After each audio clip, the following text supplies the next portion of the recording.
नमस्कार दोस्तों, चलते हैं आज पाचन तंत्र, मानव में पाचन तंत्र के बारे में पढ़ते हैं। Human digestive system. तो मानव में भोजन का पाचन कैसे होता है? तो याद रखिएगा, मानव में भोजन का पाचन जो है शुरुआती क्षण, सबसे पहले हम लोग जानेंगे आहार नाल। तो आहार नाल के संबंध में जानने से पहले हम एक बार चित्र को हम देखना चाहते हैं कि आप चित्र देखिए, चित्र में किस प्रकार से आहार नाल कैसे हैं। तो ये है मानव का मुख से भोजन ग्रहण करते हैं। भोजन ग्रहण करने के बाद मुंह में कुछ लार ग्रंथियां पाए जाते हैं। लार ग्रंथि के मदद से ये धीरे धीरे गर्सिका में भोजन उतरते हैं। उतरने के बाद अमाशय में आते हैं। अमाशय में कुल मिला के 4 घंटा तक भोजन रहते हैं। इसके बाद ये छोटी आंत में प्रवेश करती है। छोटी आंत से फिर ये बड़ी आंत में प्रवेश करती है और बड़ी आंत से फिर धीरे धीरे वह मल द्वार से होते हुए वह क्या होते हैं, बाहर चले जाते हैं। तो इस प्रकार से हमारा भोजन का क्या होता है, पाचन की क्रिया संपन्न होते हैं। तो इस संबंध के बारे में जानकारी तो प्राप्त कर लिए। अब चलिए यहाँ पर थोड़ा सा डिफिनेशन के बारे में बातें करते हैं। तो सबसे पहला क्वेश्चन जो बनता है कि कहते हैं कि आहार नाल किसे कहते हैं। तो आहार नाल किसे कहते हैं, तो याद रखिएगा, आहार नाल का परिभाषा इस प्रकार से लिखिएगा। मानव के मुख गुहा से मल द्वार तक फैले क्षेत्र को आहार नाल कहा जाता है। और आहार नाल की जो लंबाई होते हैं वह 8 से 10 मीटर तक होती है। नेक्स्ट अगला है कि आहार नाल से संबंधित अंग कौन कौन से हैं। तो आहार नाल से संबंधित अंग जो है वह छोटी आंत, बड़ी आंत, मलद्वार, कर्षिका, जिह्वा, मुख गुहा, ये सारी चीज़ इसी से संबंधित अंग है। चलिए नेक्स्ट आगे बढ़ते हैं थोड़ा सा।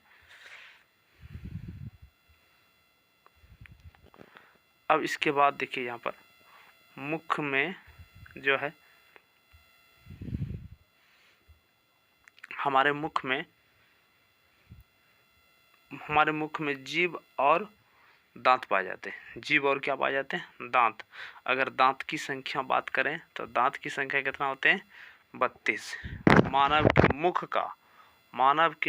का बेस्ट अंग जो होते हैं वो होते हैं जीभ। क्या होते हैं, जीभ। ये इसी को जीहा भी बोला जाता है। क्या बोलते हैं, जीहा। क्या बोलते हैं, जीभा कहते हैं। चलिए नेक्स्ट अगला, मानव के मुंह में जो वह दांत की संख्या जो होते हैं वह दांत की संख्या 32 होते हैं। अगर दांत की प्रकार के बारे में बात किया जाए तो दांत के प्रकार 4 प्रकार के दांत होते हैं। कितने प्रकार के होते हैं, 4 प्रकार के दांत होते हैं। आप लोग स्पष्ट रूप से देख सकते हैं यहाँ पर कि दांत 4 प्रकार के होते हैं। पहला प्रकार जो है कृदनक है। दूसरा क्या है, दूसरा रदनक है। तो जो काटने का काम करते हैं उसको बोलते हैं कृदनक। जो फाड़ने का काम करते हैं उसको बोलते हैं हम लोग रदनक। और चबाने वाले को चवर्नक। और चबाए हुए बाद जो बचा शेष उसको पीसने के जो काम करते हैं उसको बोलते हैं चवर्नक। ठीक है। चलिए नेक्स्ट अगला है कि दांत के मानव में जो है 2 सेट होते हैं। मानव के मुख में दांत के कितने सेट होते हैं, 2 सेट होते हैं। एक अस्थाई सेट होते हैं और दूसरा क्या होते हैं, अस्थाई सेट होते हैं। कैसा सेट होते हैं, अस्थाई सेट होते हैं। मतलब कि एक होते हैं अस्थाई कहने का मतलब ये कुछ दिन तक ही रहते हैं, उसके बाद ये दांत झड़ जाते हैं। और अस्थाई का मतलब ये दोबारा जो दांत आते हैं तो वह जल्दी झड़ते नहीं है, वह जीवन भर तक रहते हैं। तो चलिए इसी में से हम लोग एक और भी बातें पढ़ते हैं कि अस्थाई सेट को दूध का दांत कहते हैं। मानव के मुख में जो अस्थाई सेट होते हैं, मतलब बचपन बालकपन में शिशुवावस्था के बाद जो बाल्य अवस्था आता है, बाल्य अवस्था में जो दांतें होते हैं उसी को हम लोग कौन सा दांत बोलते हैं, उसे हम लोग दूध का दांत भी कहते हैं। दूध का दांत की संख्या जो होते हैं वह 20 होते हैं और यह लगभग 8 वर्ष में क्या होते हैं, गिरते हैं। चलिए नेक्स्ट आगे बढ़ते हैं।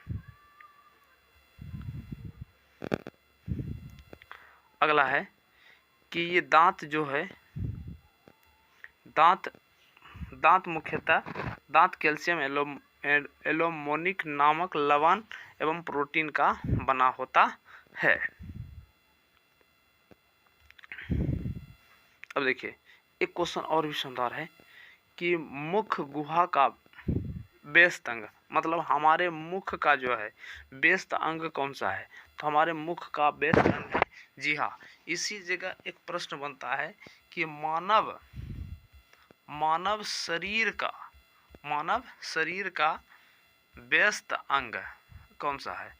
तो इसका राइट आंसर जो हो जाएगा आपका वो होगा हृदय। वो क्या हो जाएगा?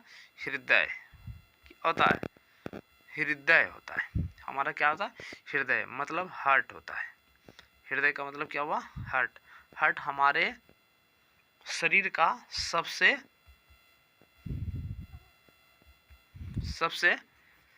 व्यस्त अंग है। ये जीवन भर तक कार्य करते रहते हैं। जब तक आप जिंदा रहिएगा तब तक आपका हृदय कार्य करते रहता है। चलिए नेक्स्ट अगला क्वेश्चन पढ़ते हैं, आगे की ओर बढ़ते हैं। अगला क्वेश्चन में है कि स्वाद कलिकाएं। तो स्वाद कलिका के संबंध में बताते हैं कि स्वाद कलिका जैसे जी होता है, क्या होता है? जी, ये जीवा पर पाए जाने वाले अंकुर से संरचना, मतलब ये जिस तरह से इस तरह से जीवा है ना, जीवा के ऊपर छोटी छोटी अंकुर जैसे संरचना दिखाई पड़ते हैं और इसी संरचना को हम लोग क्या बोलते हैं? इस संरचना को बोलते हैं स्वाद कलिकाएं। क्या बोलते हैं? स्वाद कलिकाएं। और स्वाद कलिका का क्या काम है? तो ये भोजन को क्या करते हैं? ये है जो है भोजन के स्वाद ग्रहण करते हैं। ये क्या करते हैं? भोजन के स्वाद ग्रहण करते हैं। चलिए अगला आते हैं अब दांत के बारे में। देखिए दांत का नमूना कैसे कैसे है। दांत जो है हमारे मुख में, ये जो दांत है ऊपर वाले कैनाइन बोलते हैं, नीचे वाले उसके नीचे जो है ना मोलर है, उसके बाद पर मोलर है, उसके बाद जो है इंसाइजर है। ये सारे दांत पाए जाते हैं।